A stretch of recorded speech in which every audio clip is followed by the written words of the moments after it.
Hello, everybody. My name is TJ Scott, and I'm a Minnesota estate planning attorney. And what that really means is I help people to plan for after they pass and help people to plan for if something happens before they pass and they become incapacitated.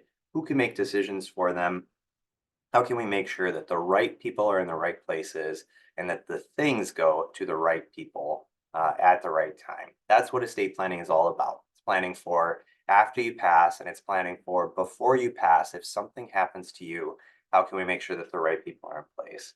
I'm so happy to see so many people already joining in on the call tonight. Happy to have you here with me.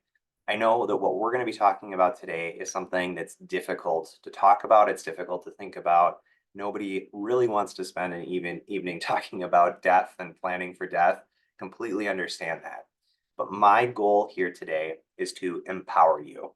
I believe that knowledge is power, and that's what I want to give you. I want to give you knowledge about an area of our life that's kind of scary and that's typically full of some unknowns. But I don't want you to have to worry about it. I don't want it to be full of unknowns for you. I want to educate you and give you some peace of mind around this so that you have the information and can have some confidence. So I have a ton of information that I'm going to share with you today. I hope that you'll ask me questions if they come up during the presentation. And I'll also have some offers that I'm going to make to you today. But the best way to be with me here tonight is to focus in. Give yourself this time. I always say, you have set this time aside. You've registered for this webinar. It's fantastic. I have a ton of information that I'm going to share with you. And the best way to make sure that you get that information and really internalize it is to turn off any distractions around you. Focus in here with me. And one thing that I always like to say is your future self is going to be happy that you took the time tonight to educate yourself on this difficult topic. And if you stick around until the end, I have some fantastic offers that I want to make to you, including how you can get a free virtual one-on-one meeting with me, where we can talk about the people in your life and the things that you have, and how you can plan for them, plus a bonus gift that's going to make it even easier to get a custom tailored estate plan in place for you. Before we jump into that, I have a poll question. I'm going to go ahead and put it out there if I can figure out where my polls have gone. There they are. Okay. And that question is this: do you have an estate plan? And if you don't mind sharing with me, I'd really appreciate seeing here. Do you have an estate plan? The elements up here are all parts of an estate plan. They're all elements of an estate plan. Tools that we use in order to plan a person's estate, to plan for what happens when somebody passes away, to plan for what happens if somebody becomes incapacitated. Oftentimes, a trust will be part of that plan. A will almost always will be part of that plan. You have minor children and guardianship nominations. Healthcare directive and power of attorney help to plan for the interim, making sure that things are taken care of if you become incapacitated before you die. And then beneficiary designations are also important, and they help to make sure that things are lined up the correct way for after you die, that things are going to go the right way. And what I'm seeing overwhelmingly is that no, people here don't currently have an estate plan in place, and that makes sense that you're here to learn about this topic then. If you don't have an estate plan in place, I want you to know it's okay. You're not alone, but I'm glad that you're starting the journey here with me today. Something like 68% of Americans don't have an estate plan in place. And maybe one of these reasons on the screen resonates with you. Maybe you feel like you're too busy. And if that's the case, again, I just want to commend you for taking the time to be here with me tonight and educate yourself on this topic so that you can get the ball rolling, you can get this started, taking the time here with me. Maybe you feel like you're too young, and absolutely, I understand that. A lot of times we feel like estate planning is something that we do when we're on our deathbed, right? Something that can be saved for the future. Unfortunately, the reality is we don't know what the future holds for us. We don't know when our life will ultimately end. And because we don't know, it's always better to have even an imperfect plan in place, as long as it's moving things in the right direction, as opposed to a perfect plan never getting done. If you are above the age of 18, you should have some estate planning in place. There are things, once you turn 18, Your parents can't access your healthcare information easily anymore. They can't access your financial information easily anymore. It's really important to make sure if something happens to you and you're in a coma, that some type of plan is in place so that your parents can access it, or whoever it is that has responsibility for you can access it. I see a lot of people that are worried that estate planning is too expensive.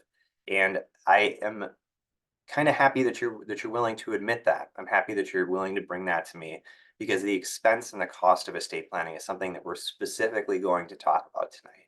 I'm specifically going to tell you what my fees are and what you could expect to pay if you decide to write an estate plan with me.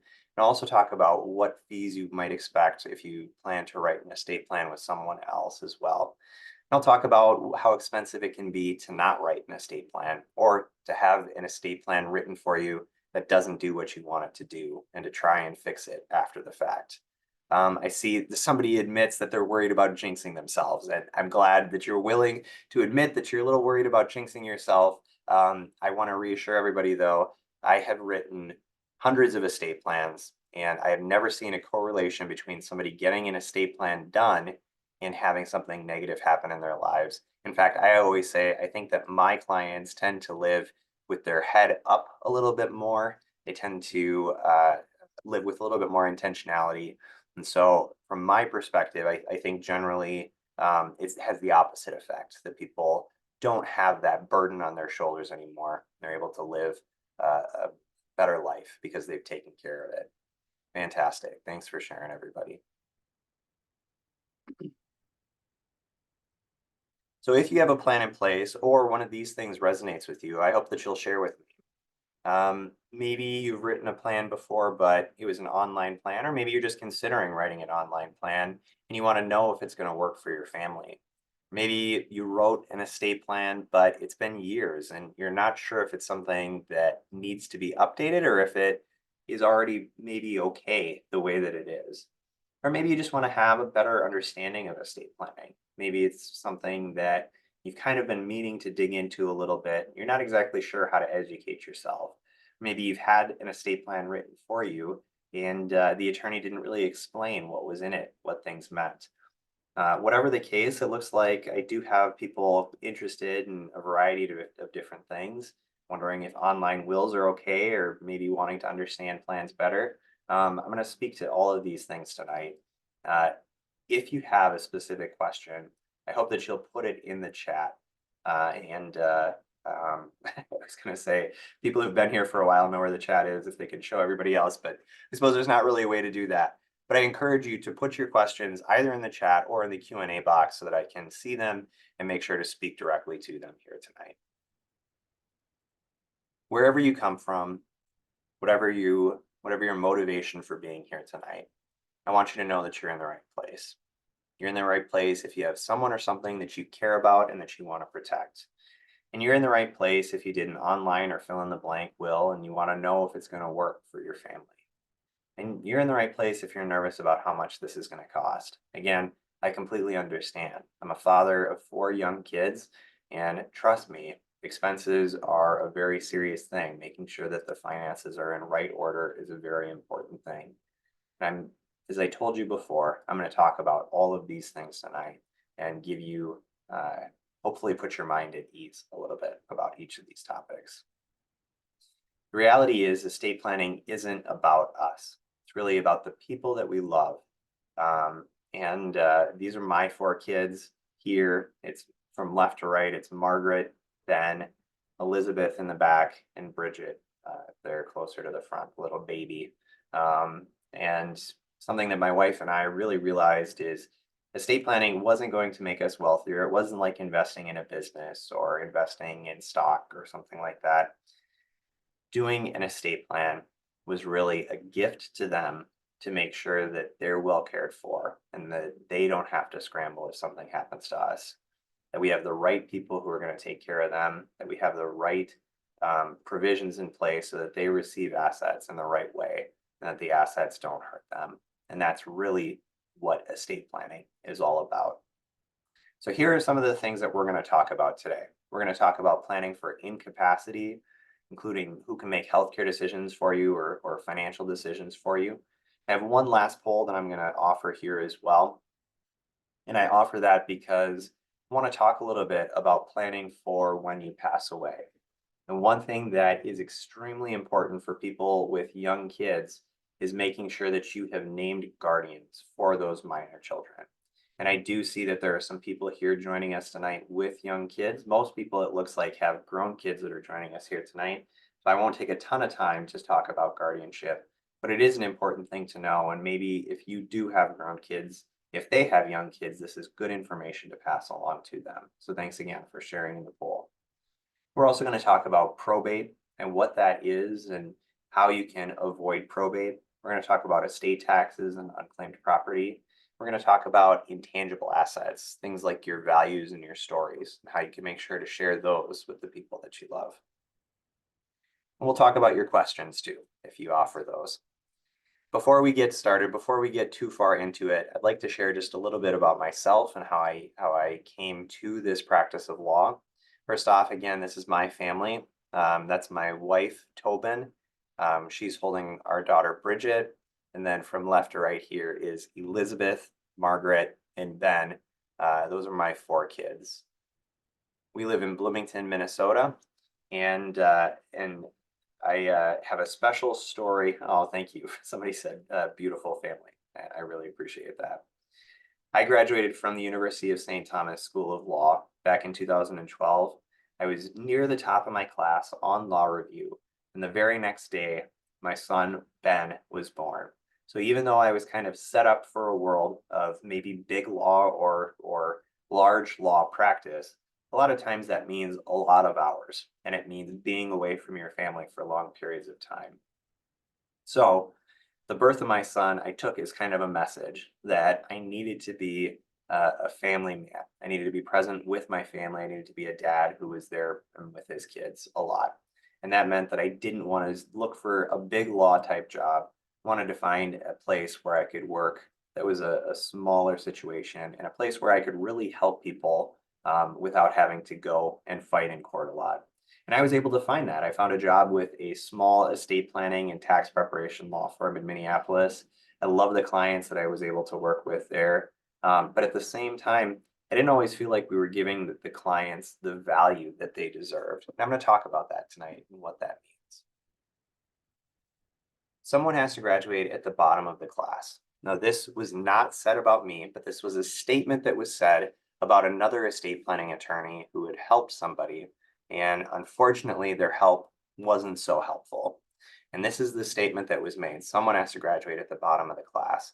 The reality was, I don't think that estate planning attorney, who wasn't a primarily estate planning focused attorney, but the person who did that estate plan was practicing under what I call a faulty model. And that faulty model, unfortunately, led to some really negative consequences for the people that they wrote the estate plan for. So keep this in mind. Keep in mind that not all attorneys are the same. And really, you want to make sure that you're working with somebody who's going to give you the value of the estate plan that you seek when you approach them. All right. Let's talk about guardianship. And again, I didn't see a lot of people who have minor kids, so I'm going to talk about this somewhat briefly. But there are a couple of types of guardianship for minor children. There's short-term guardianship and long-term guardianship. And what really separates the two is how long is this guardian going to hold on to the kids. You want to have a plan in both instances. Short-term guardianship is if mom and dad leave the kids with the babysitter and there's no plan in place, mom and dad don't show up, eventually that babysitter is going to call the police, and the police, because there are minor children there, are going to call in Child Protective Services. And those kids are probably going to have to spend some time with Child Protective Services.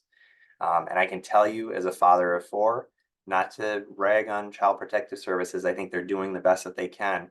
But I can tell you, I never want my kids to have to spend any time with Child Protective Services, which is why getting documents in place to secure short-term guardianship with somebody who lives within 30 minutes of you and can come and claim the kids and be a clear legal guardian that they can stay with for the short term is so important. Long-term guardianship, on the other hand, is who's going to raise the kids until the age of 18. And oftentimes this is somebody that's different from the short-term guardian because maybe they don't live within 30 minutes. Maybe they live across the country or across town. But you know that they are the best people to raise your kids. They're the people who would parent most like you in the place where your kids would thrive. Unfortunately, if you don't document that, if you don't create a legal document saying who should be that legal guardian, then the plan is that a judge is going to decide for you who's going to raise your kids. And if Uncle Larry looks the best on paper, then unfortunately, Uncle Larry might be the person who gets tasked with the kids, even though you know Uncle Larry is the last person who should have the kids. So this is very important. Short-term guardianship, long-term guardianship, but again, really focused on those of us with minor children, kids under the age of 18, and less so on people with kids who have already grown. It's the end of the talk about minor guardians, at least mostly. Now we're going to talk about something that really applies to everybody, and that's the assets that you have and the assets that you want to give to the people that you love, and how those people that you love are going to receive your assets. If you don't have an estate plan in place, or if that estate plan is based on a will, then there is a plan for you that's written by the state. And that estate plan that's written for you is a process called probate. And this is what it looks like. Probate is a court case that you need to file against yourself, or that your estate files against yourself, with the estate's money for the benefit of your creditors. And the reason for that is when somebody passes away, the court needs to decide who's the right person to have step into their shoes. A will can make a nomination for that person, but a will can't actually appoint that person. A will can't make that appointment. It requires the court to review the nomination that's listed in the will and either approve it or deny it. The court also needs to review the different distribution provisions that you've made in your will, or if you haven't made distribution provisions, then it goes to a table called the intestacy statutes that details who is going to receive your assets. For most of us, the intestacy statutes make some sense. It generally says that your spouse would receive something. If not your spouse, your kids would receive something. If not kids, grandkids. It looks for a lineal descendant of you. If it doesn't find someone in your line or a spouse, then it goes up to your parents' level and looks for somebody in your parents' line. So that would be brothers and parents first, obviously, then brothers and sisters, nieces and nephews, and it would look for somebody in that line who could receive your assets. If it doesn't find somebody who's a descendant of your parents, it goes up to your grandparents' level and then follows that line of succession to find somebody. So there is kind of this plan in place that makes some sense. It follows kind of our family tree, but it doesn't make sense for everybody. We don't all have that same relationship with our brother or our sister, or maybe our kids, we don't get along with them the same way, or we want to make sure that things are going directly to our grandkids. And there are ways to do that. There are ways to plan for that. But I can tell you, if that's the case for you, the state's plan is not going to take care of things the way that you want it to.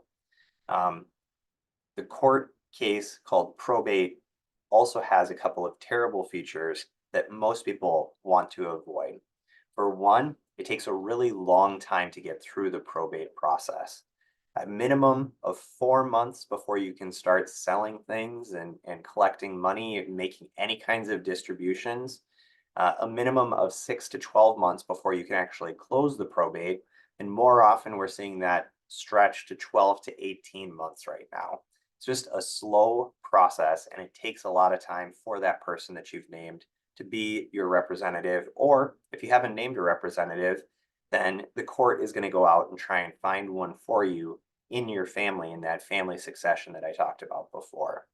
So it takes a really long time, and it demands a lot of energy and a lot of time from that agent who's going to be acting on your behalf. It's also really expensive. Probate costs something like 3 to 6% of the gross value of your estate, and sometimes even more than that. So you can imagine if you have a $400,000 house, already the probate on that $400,000 house is going to be at least $12,000 to get through the probate case. More often, it's going to be more than that, something like 24,000, 20,000, something like that to actually get through the process. My brain froze and couldn't do the math for a second of what 6% was. But it's just very expensive.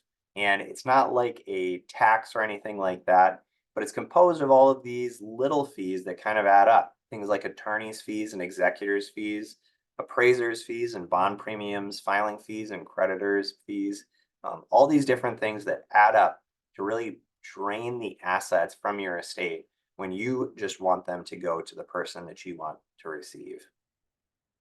Probate's also public, and this is crazy, but I was able to access the last will of Anna Nicole Smith because it's a document that had to be filed publicly in the court in the jurisdiction where she passed away. And that's going to be true for anybody who has a probate. In fact, a lot of us here in Minnesota, assuming that most of us here again are from Minnesota, are familiar with when Prince passed away. Prince didn't have a will, and that meant that a will didn't need to get filed with the court, but still, all of the information was filed publicly with the court. Information about his assets, information about his loved ones, information about which loved ones were receiving which assets when the end of the day came and everything was finally distributed out. And that's really unnerving to think that there are predators out there who might be able to access information about what our beneficiaries are going to be receiving and when they're going to be receiving that information. But it doesn't have to be that way, obviously.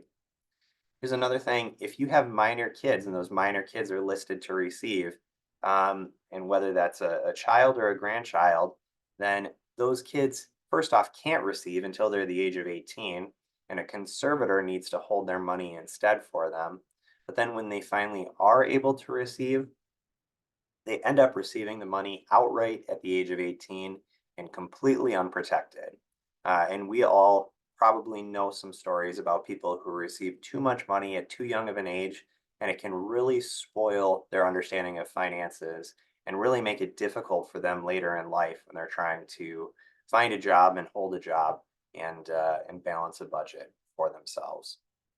Okay, here's an opportunity to do a little bit of back of the envelope math here, chance for us to calculate our probate estate. The assets on here are typical probate assets. And what I mean by that is these are assets that typically would pass through probate after somebody passed away. Things with beneficiary designations often are able to pass by those beneficiary designations automatically. That's how they're set up, so that they go automatically after we pass away and they don't have to go through the probate process. However, if we own a house jointly, for example, and both of us pass away, then it does have to go through probate unless we've done something like a transfer on death deed. But again, these are the typical assets that we often see in probate because it's rare that we see any kind of beneficiary designation or transfer on death on any of these assets. Things like real estate, like a family home or rental property, things like furniture and household goods, things like automobiles, things like stocks, bonds, and bank accounts rarely have transfer on death or beneficiary designations on them. And then things like businesses are very common to go through, have to go through the probate process. And so you can do this. If you have a piece of paper in front of you, you can kind of write down what's the fair market value of my house. Keep in mind, we're talking about fair market value here. We're not talking about the equity that you have in your house. The reason is that this is the way that we estimate the complexity of your estate.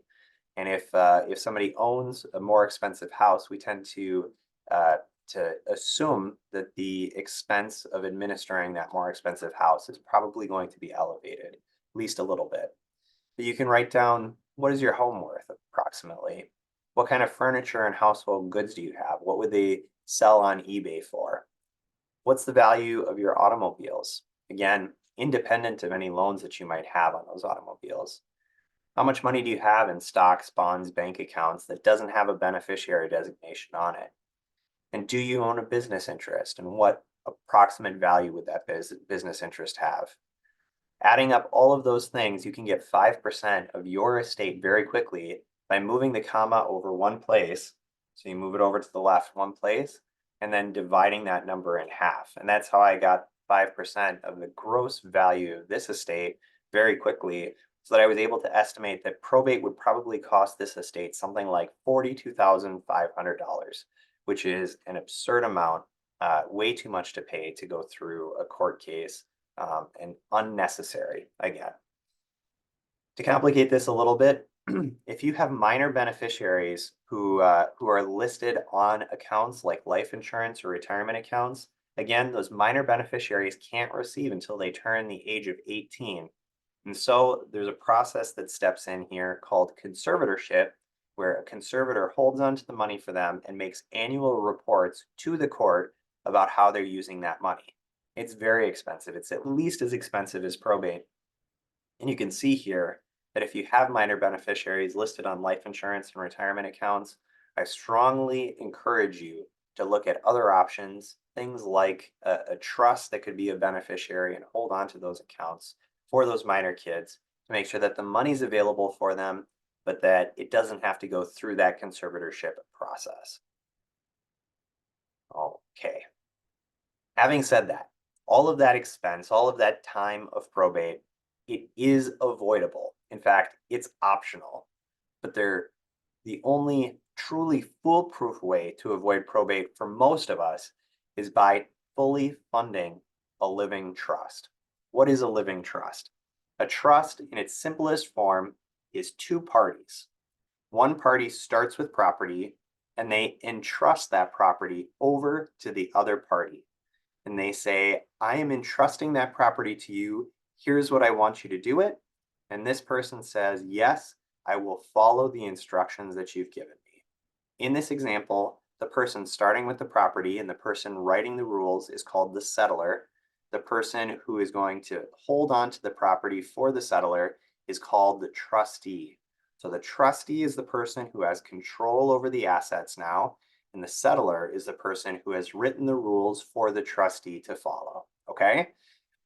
A living trust is a situation where you have the settlor writing rules that the trustee is going to follow, but the trustee is also the same person as the settlor, just wearing a different hat. They're wearing a hat as a fiduciary, somebody who's going to act on behalf of the settlor in a fiduciary capacity. Again, it's the same person, but now they're going to hold on to the assets and control them as a trustee instead of in their personal name.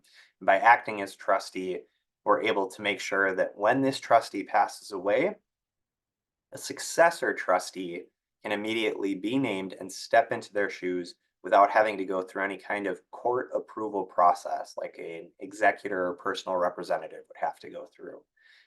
That's really the beauty, that's really the benefit of having a living trust like this, is we can make sure that that successor trustee steps up right away. There's no probate, there's no court case necessary. They're just able to hold on to the assets and deal with them in the way that the settlor wrote the rules to during their lifetime. So what does it look like to actually make this transfer? What does this involve?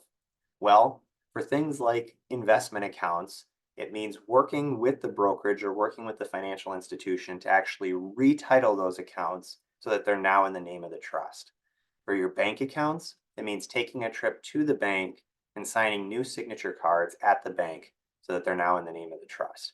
Of course, all of this happens after you've written that legal agreement between these two parties called the trust agreement, making sure that all of that is legally written down and created properly. Real property is transferred into the trust by executing deeds to that real property so that now the trustee is holding on to that property instead of the settlor. Stocks and bonds are transferred in by irrevocable stock powers, and that's something that is very good to work with a financial professional on. Personal property is put in using a document called an assignment of personal property. That's very easy to do. Life insurance and retirement beneficiary designations help to put those assets into the trust after the person passes away, because generally life insurance and retirement accounts need to stay in our personal names during our lifetime until after we're gone. So that's how we make sure that we fully fund that living trust, that we put all of our assets into it so that everything is taken care of. And I hope you'll ask if you have questions from that, or if you have other questions that you're thinking about here. Okay, let's talk a little bit briefly about estate taxes. This is where I usually get to give people some good news. Estate taxes don't apply for most of us. I would say the federal estate tax only applies to the top 0.01% uh, um, of people in America. And the Minnesota estate tax only applies to maybe the top 1% of Minnesotans, maybe the top, yeah, probably about the top 1% of Minnesotans. The reason for that is that the government gives us a certain exemption amount before the estate tax even kicks in. So the federal estate tax exemption is $12.92 million, which means that for our first $12,920,000, zero federal estate tax is collected from that estate. And it's only when we get to our $12,920,000 and first dollar that the federal government starts to kick in and starts to ask for some of that money to be coughed up in the form of federal estate taxes. What's even crazier is you actually get to double this number if you're married. There's something called portability, where a surviving spouse gets to pull forward their deceased spouse's exemption amount. And so you can imagine very few people actually need to pay or need to worry about federal estate taxes. Minnesota estate taxes do hit more people, but still the exemption amount is pretty high, $3 million before it kicks in. And this number can be doubled with some advanced estate tax planning procedures. In fact, it can be more than double with some advanced estate tax planning procedures. So certainly if it's a worry, if you have more than $3 million in assets and you want to make sure that the government doesn't receive more than you want it to, reach out to me, an estate planning attorney, and I can help guide you through it. But this is not the reason that most people do estate planning. I would say most people do estate planning because they want things to be as simple as possible for their family when something happens to them. And that's really the result that I seek to give to people, the value that I seek to provide to people in the estate plans that I write, is making things as easy as possible, as simple as possible for their families if something happens to them. I do have a question here. How does the trust work with a spouse either having property together or having property in their individual names? Do they have to have one trust agreement or separate trust agreement? That's a fantastic question. There are different schools of thought on this. Typically, most of my clients own a lot of their property jointly.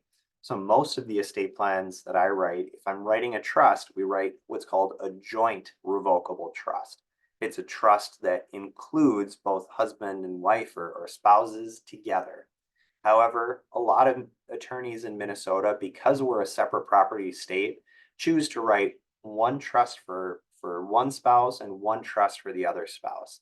And they kind of mirror each other. They kind of look the same, but in reverse, so that if this spouse passes away first, everything funnels into this other spouse's trust. Or if this spouse passes away first, then everything goes into the other trust for the other spouse. So it really depends on your situation. And I've done both. I've written separate trusts before, I've written joint trusts before. Again, it just really depends on your situation. And we would analyze it together and kind of determine how to handle it together. A joint trust doesn't just hold joint property. A joint trust can hold separate property for each of the spouses, and it retains that separate property treatment when it's in the joint trust. And it's important to include that language then in the joint trust.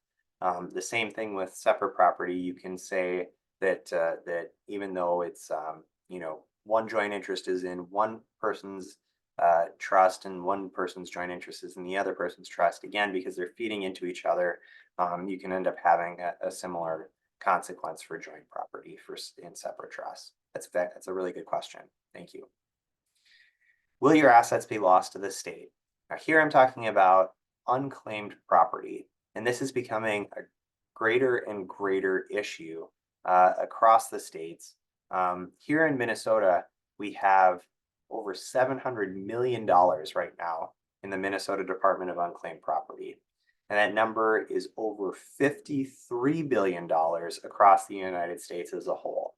And a big part of the way that this money becomes unclaimed is that somebody passes away and their heirs try to collect everything. They try to go to all the banks that mom and dad went to and try and find all of the assets, all of the stocks and dividends and everything that they think that mom and dad owned, but something gets missed along the way. And when something gets missed, if it's not interacted with for a certain period of time, it ends up in the State Department of Unclaimed Property.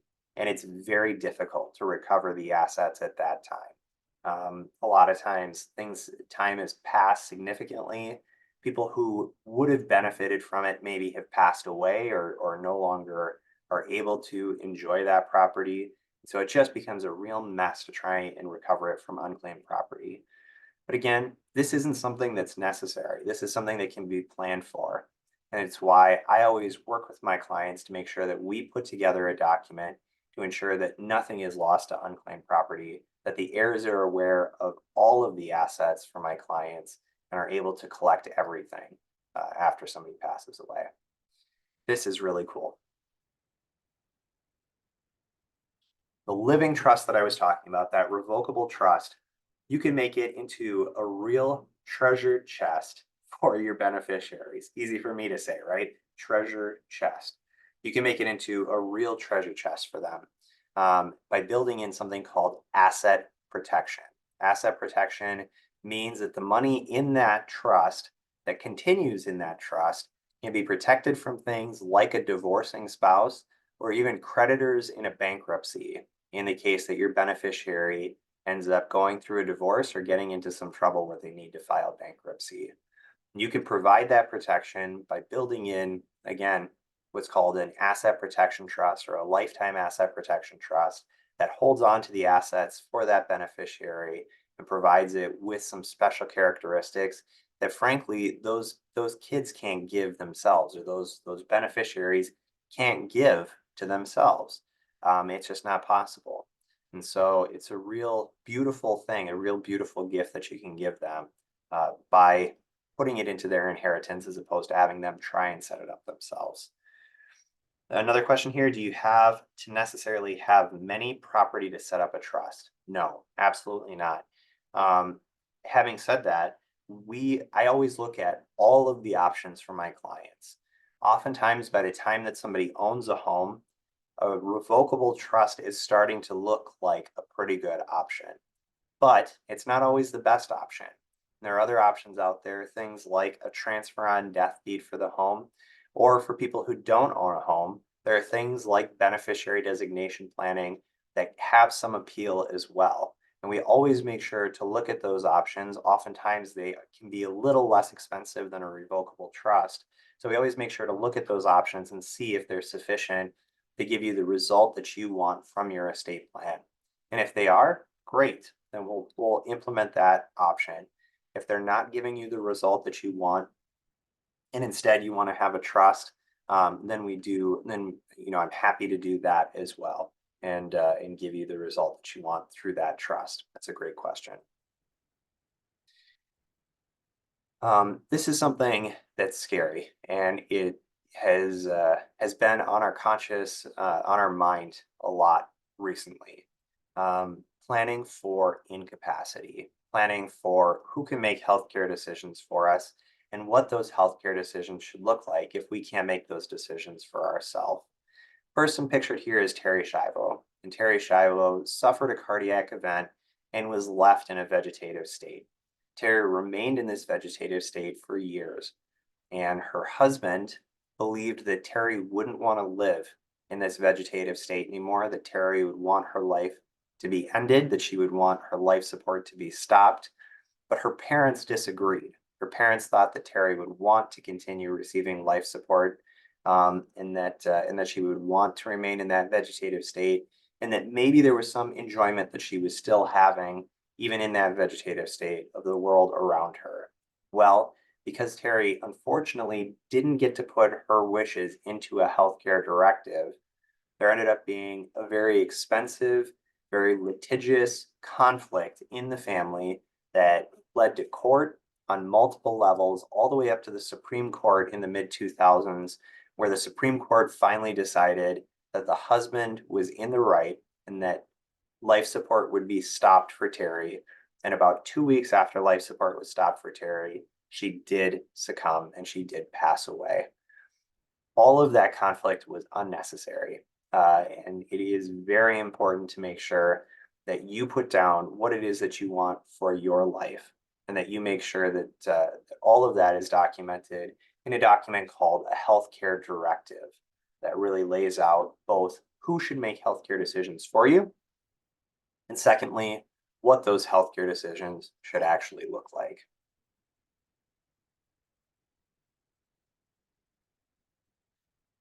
So talking about those things today, talking about probate and talking about guardianship for minor kids, talking about incapacity planning and who could make decisions for you if you can't make them for yourself. Also, what those decisions should look like. Talking about estate taxes and unclaimed property, talking about the beautiful gift of asset protection that you can give to your beneficiaries. And again, talking about how we can definitely avoid probate, but we have to do some work in order to do that. But we can avoid the cost of probate. We can avoid the long, prolonged nature of probate, that we can avoid the public nature of probate. You're probably wondering, what can I do here? What can I do to get a plan in place? And what should it cost to plan right? And if you know that you need to create a plan, if something that I've said here has resonated with you and you say, that's not what I want for my family, I don't want them to have to pay 3 to 6% of my estate in hiring attorneys and going through a long court process. If you know that you don't want your family to be guessing at what your healthcare wishes are, in the case that that you need somebody to make healthcare decisions for you. Apologies for skipping ahead like that. If something that we have talked about here tonight has resonated with you, you have a couple of options. You can either try to do it yourself, or you can work with a lawyer. But keep in mind, not all lawyers are the same. So would you benefit first off from working with a lawyer, or is this something that you can do yourself? And here's what I like to tell people about do it yourself option. Um, do it yourself is great. I am a big believer in doing projects myself. And I do things at home like electrical, like fixing walls and just recently I needed to put in a new strike plate on the master bedroom door so that the door would actually close and stay closed to the master bedroom. I'm a huge believer in it, and they're very doable do-it-yourself projects. Estate planning is not a do-it-yourself project. It just isn't. I had an estate planning attorney talk about it recently. He described it this way to me. He said, trying to do your estate plan yourself is like trying to put IKEA furniture together without the instructions. There are just so many moving pieces, and something is going to happen. Something is going to get goofed up along the way. I was doing a project recently. I had gotten some new fishing rods and I was going to take my son out fishing.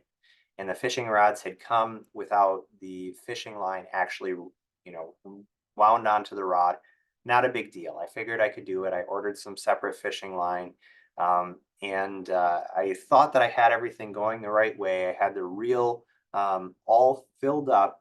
And when I went to cut the fishing line at the very end, I don't know what I did, but all of a sudden that fishing line came springing off, came jumping off of the reel, and all of a sudden I had this tangled mess of fishing line on the table in front of me. It was a total mess, and everything was tangled. All of it was completely unusable. But you know what? That was a do-it-yourself project that it was okay to fail at. And I did fail at it, right? I had this mess of fishing line on my hands, but guess what? I was able to snip the line and all that tangled fishing line. I had to throw it away, but it probably cost something like 30 cents at the very most for all of that tangled fishing line. And I was able to fix it myself. I was able to see that there was a problem right away, and I was able to take care of it and fix the problem. In fact, my son and I were still able to go out fishing that morning. It wasn't a huge problem, wasn't a problem that couldn't be fixed. Estate planning is completely different. If you get something wrong in your estate plan, number one, you're not going to see that it's wrong. You're not going to be the one who's dealing with it. It's only going to become apparent that something went wrong after you're gone. And I've seen this happen in a number of ways. Things like the wrong legal description on a transfer on death deed that leads to a terrible situation where you end up in court trying to argue that actually this person was talking about this property. Why would they be talking about this property that doesn't even exist? Clearly, they meant this legal description. And please, judge, would you please just reform this thing so that we can actually have the effect that this person intended? And I know that that isn't what that person wanted. But unfortunately, through a do it yourself project, we ended up in a mess. And that's why I really recommend don't try and do your estate plan yourself unless you have such limited assets that you maybe don't own a home. All you have are things like personal belongings, your furniture, clothing, jewelry, cars, those types of things. Then maybe it's okay to try and do a plan yourself. Or if you don't really care if your family goes through probate, goes through that court process, or then maybe it's okay to try and do an estate plan yourself. Certainly, if you don't have minor children, I would never recommend somebody try to do it yourself if you have minor children. Might be more affordable, but again, if you mess something up, it's going to impact those kids for the rest of their life. And really, if you want to guarantee that your plan is going to work the way that you want it to, you just have to work with an attorney. It's the only way to get any kind of clarity, any kind of assurance about what's in the plan in order to know that it's going to work for you. And I'm going to bring us back here now that we've talked about that. We're talking about hiring an attorney. How do you choose the attorney that you want to hire? Keep in mind that not all attorneys are the same. Again, this was said about an estate plan that was written by an attorney. Someone has to graduate at the bottom of the class. These people were disgusted by the estate plan that had been written for this loved one. And it wasn't doing what this loved one wanted it to do. It was just a mess. And the reality is that's the case for a lot of estate plans, unfortunately. And the reason is this. A lot of estate planning attorneys are doing something called planning for death. They're just planning for death.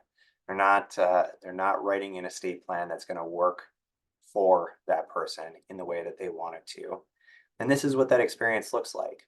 Typical experience, you're going to get form documents that are kind of set it, forget it. They're not going to be explained to you. Likely, there's just going to be a control F type find and replace where your name is going to be inserted into a bunch of provisions, and that attorney is just going to hope that they work well for you, but they're not really going to know. Typical experience might keep your money out of the Minnesota Department of Unclaimed Property, but typically, that's just not something that estate planning attorneys think about or care about. Again, as a parent of 4 young children, I want my kids to receive everything that I've built for them, every ounce of wealth that I've built for them. Typical experience may avoid probate, but it may not. It's just not a priority for a lot of estate planning attorneys because a lot of estate planning attorneys are happy to have the probate work come back to them if the plan that they wrote doesn't end up working. Typical experience probably isn't going to keep the family out of conflict and out of court. Again, it's just not something that most attorneys think about or concern themselves with. Typical experience is only going to focus on money, not on things like stories and values, those intangible assets that are often the most lost and most missed assets after somebody passes. Typical experience is going to leave assets to heirs unprotected. Typical experience is not going to include ongoing legal guidance because that typical estate planning attorney is going to be charging hourly fees for future needs, and that's not going to be rolled into the price that you initially pay. And the typical experience is not going to adequately protect minor kids. It may take care of the long-term guardianship in a document like a will, but it's not going to take care of things in the interim, the immediate or short-term care.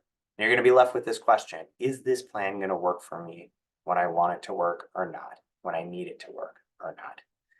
And I do see that there are a couple of questions. I promise you I'm going to get to them. Please give me just a minute here to get through a couple more slides, and then I'll get to those questions. Planning with me is totally different. I call it planning for life, and it's a totally different experience. First off, I only charge flat fees, and I let you choose the fee. I let you choose the package that fits you, your finances, and your family for the very best. Planning with me means that we can plan to keep your money out of the hands of the state, to make sure that everything goes to the people that you love in the way that you want them to receive.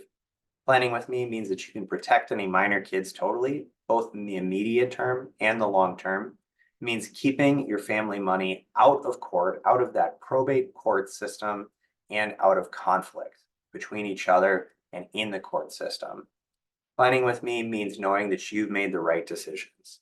The reason for that is I'm going to empower you to make those decisions. I'll bring my knowledge and I'll bring my experience of the law. You bring your knowledge and your experience of yourself and of your family and what you want, and we'll work together to draft your documents. We even draw out your documents together, and I walk through it and show you a diagram of exactly what your estate plan is going to look like, so that you know how it's going to work and you know how the pieces move at different stages. Planning with me means that we can protect the family money from outsiders, people like a divorcing spouse or like creditors in a bankruptcy, by building in asset protection if you choose to. And planning with me means a lifetime of guidance and protection, because I don't charge for ongoing phone calls and emails into the future. I only charge in the future if there are changes that need to be made to your actual documents themselves. Other than that, I want to be a guide. I want to be a resource to you, a counselor to you throughout your life and into the life of your kids after you're gone as well. Planning with me means that your plan is going to work when your family needs it to work. And it's really a gift, again, that you're giving to the people that you love. And that's really a great way to think about it. It's making sure that you're giving them that gift of having them well cared for in the situation that they can't care for themselves. So this brings us to this question. What should this cost? What can you expect to pay for an estate plan, for someone to help you to plan your estate? And I want you to keep in mind, again, the probate costs 3 to 6% of the gross value of your estate. That means that if we can avoid probate for your family, we're going to be saving your family at least $12,000 if all you have is a house that's worth $400,000. And if you have assets over $3 million, well, we can start saving on those at a rate of 13 cents for every dollar over $3 million. That's that estate tax number here in Minnesota. A typical plan with a typical estate planning attorney, a lot of times they're attorneys who don't even practice estate planning. They're really family law attorneys or divorce attorneys, but they are moonlighting maybe as an estate planning attorney. That typical attorney is going to cost something like $1,500 to write a plan. And again, it's going to be a form document that they'll basically fill your name into, and it's not going to take care of your family in the way that you want them to be taken care of. You can be almost guaranteed it's not going to keep your family out of court and conflict. It's not going to ensure that the State Department of Unclaimed Property isn't going to claim your assets. It's only going to cover your money, not your kids' care, not your values, insights, stories, or experiences, those most valuable, intangible assets that are most often lost. Or you can plan with me. I'm a personal family lawyer, and that means that I help people and I plan with people in a very unique way, a very relational way. And that's really the key to making sure that your estate plan is going to work the way that you want. My fees typically range somewhere between $3,000 to $6,000, with most people falling somewhere between the $4,000 and $5,000 level if they want a revocable trust plan, that living trust plan that we really have been talking a lot about here tonight. You can expect it'll be about $4,500 is the approximate amount for that plan. And I want to make this really easy for you. I want to make this so easy for you that I want to give you a meeting with me completely free. And that meeting has a $750 value. The reason for that is it's a 2-hour-long meeting that you're going to have with me where we're going to talk about things together. We're going to talk about your assets and we're going to talk about your family. We're going to talk about how we can plan for things and how we can make sure that things are going to happen in the right way. We'll also talk about what happens if you don't do any planning. what happens if you leave things the way that they are now. And guess what? If you're okay with that, or if the cost of the estate plan isn't worth making changes, then guess what? There's no obligation to continue outside of that family wealth planning session. I just want you to have the information about what's going to happen right now in your estate. Again, I'm willing to do that family wealth planning session completely free. All you have to do is click on the link in the chat box right now. You can also follow the QR code that's posted there or type in that URL yourself in order to see my calendar online. And as you'll see on that calendar, if you click through and you click on Family Wealth Planning Session, that's that 2 hour long meeting with me, you'll see that I am booked out. I'm booked out through December. I believe that there's probably 1 or 2 slots left in January, but there's pretty good availability in February. And you might wonder, why am I booked out so far? The reason is I limit the number of clients that I can see in any given month because I know how much time, I know how much attention my clients need and how much time and attention they deserve to make sure that their estate plan works the way that they want it to work. And so I budget that. I make sure that all of my clients are given the time and attention that they need and that they're well cared for by having plenty of time. But it's not just that meeting that I want to give you. That's the first gift that I want to give you is that meeting with me completely free. And I really want you to take advantage of that. I really want you to sign up for it and figure out what is going on in your estate and how can you make sure that things are the way that you want them to be. But I also want to give you $250 towards the plan of your choice if you just get on my calendar before the end of the week. That doesn't mean that you have to meet with me before the end of the week. In fact, that's almost certainly impossible. I don't think that you're probably going to find any time. There might be a couple of 15-minute phone consultations available before the end of the day Saturday. That's not what I'm talking about. What I'm talking about is schedule so that we can meet in 2024. And if you have that appointment scheduled before the end of the week, then I am happy to give you $250 towards the plan of your choice. And why do I do that? Why do I offer that $250? One, as a reward for being here and educating yourself tonight. I'm also making a guess that I'm not going to need to do quite as much education when we meet for the family wealth planning session, but you're going to know a lot of this information. You're going to understand it. So we can get into a deeper conversation in that family wealth planning session together so that you can have more information. But really, a big part of that is I'm not going to have to follow up with you if you book that meeting with me. And I really encourage you to find some time that works tonight so that we can have that meeting again in 2024. I encourage you to grab that time slot tonight so that you know that you've taken the next step already and that you are going to make progress and that you're going to get the estate plan in place that your family needs you to have in place. And so here's a little bit about what my clients say about me.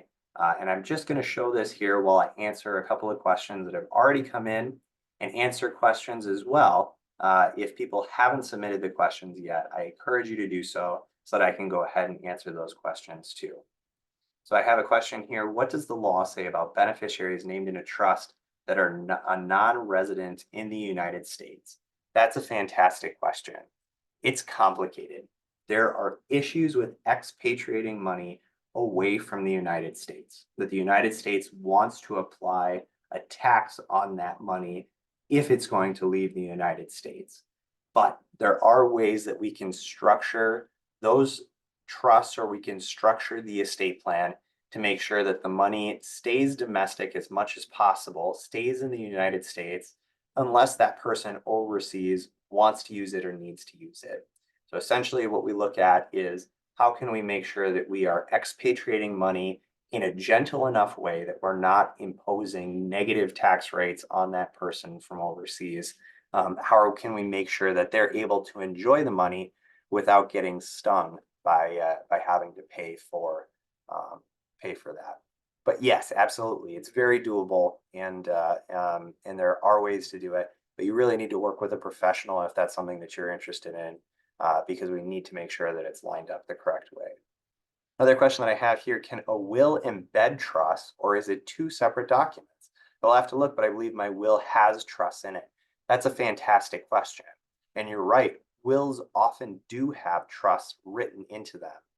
What those trusts are, they're called testamentary trusts, and they spring from the will when the will is probated in probate. And that's the key, is with a will, you have to go to probate and you have to probate that will in order to create those trusts, because they spring from the trust. That's a good way to think of it.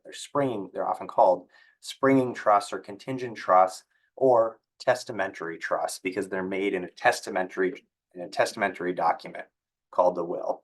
One way to think about this, we have this extremely nerdy saying in the estate planning world, where there's a will, there's a probate. And so you're right, your will probably has testamentary trusts in it. And I hope that you'll schedule some time with me, because I'd be very happy to look at your will and tell you if it's doing what you want it to do or not.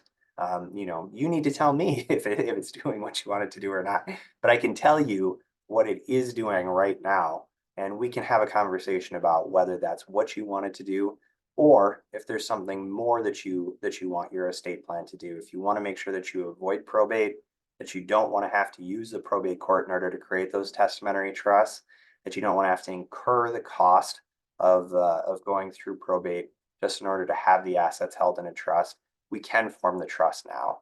And sure, there's going to be an expense to rewrite your estate plan now, but I can promise you it's going to be less expensive to pay that right now than to wait and have to go through the probate process and pay the probate fees in order to pay for it on the back end. It's a fantastic question. I really appreciate you asking it. And I'm looking here. I don't see immediately any other questions, but again, I want to provide a space here where people can ask questions if they're curious.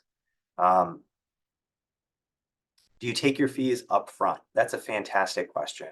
Typically, the way that I arrange my fees is that I accept half of my fee on engagement. So when you actually hire me as your attorney, I would accept half of my fee at that time.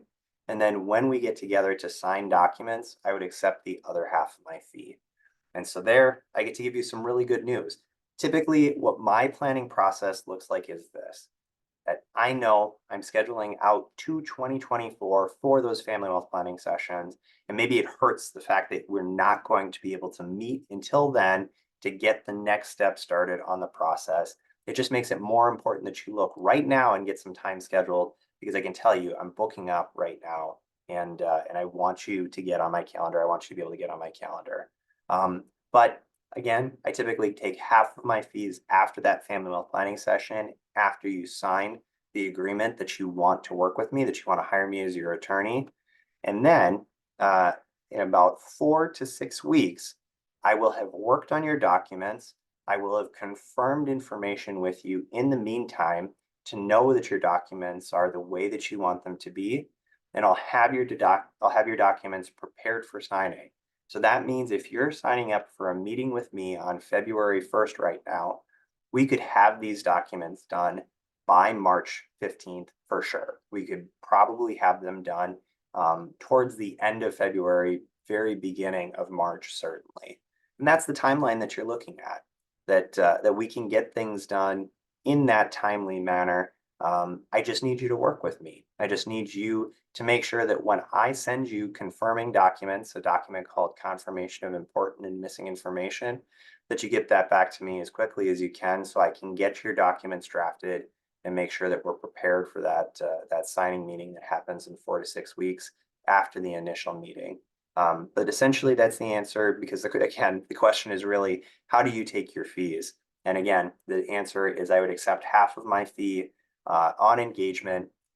If you decide to hire me, again, the family wealth planning session, I've had people come to that family wealth planning session and we go through things together. And I say, look, you're looking at probate. Here's what probate looks like for you, but you don't have kids. And the money is going to be going to nieces and nephews anyway, that maybe it doesn't really matter to you if they pay for the cost of probate. And we looked at it together and they said, yeah, I don't really care if they have to pay the cost of probate. And I said, well, what about your incapacity planning documents? You look at this, do you know who you want to have making healthcare decisions for you? Do you know who you want to have making financial decisions for you if you can't make them for yourself?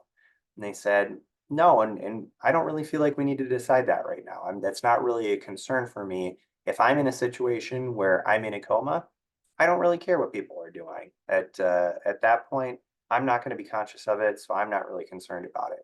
We went through this process, this family wealth planning session, and by the end of it, I said, look, I don't think it makes sense for you to hire me. None of this is raising a flag for you. None of this is concerning. And so they ended up deciding not to hire me out of the family wealth planning session. So no fees ended up being due because I only accept fees from people who I'm actually going to be doing work for, right? And that might be the reality for you. Maybe you just want to come and make sure that things are set up the way that you want them to be. And that's fine. That's not a problem. But uh, um, uh, but I think for most people want things to be simple. Most people want things to be easy for their family. And that's why most people, when they come to the family wealth planning session, they do end up engaging me. And it's very, I am very grateful that I'm able to offer them the $250 towards the plan of their choice when they do engage me in that meeting. Another question here, if probate is such a slow process, why would a will be chosen as an option? Would it be because it is cost efficient? That's a really good question. A will is often kind of a default way of planning an estate. In fact, probably a lot of you had that idea or had that concept in mind when you came here tonight, that all that you really need is a will. And that's kind of on our on our consciousness as Americans is all that we really need is a will. But a will puts you into probate and it takes a really long time to probate. It's expensive. It's time consuming for your executor, your personal representative. And maybe it wasn't always so painful. Maybe the courts used to be better about handling it. I don't know. I've only been handling them now for 11 years, but I can tell you in the 11 years that I've been handling things, the court has never been fun to deal with. I'm sorry, it just hasn't. It's been expensive. It's been time consuming. It's been brutal. So I don't know why a will is often recommended because a lot of estate planning attorneys, I take that back.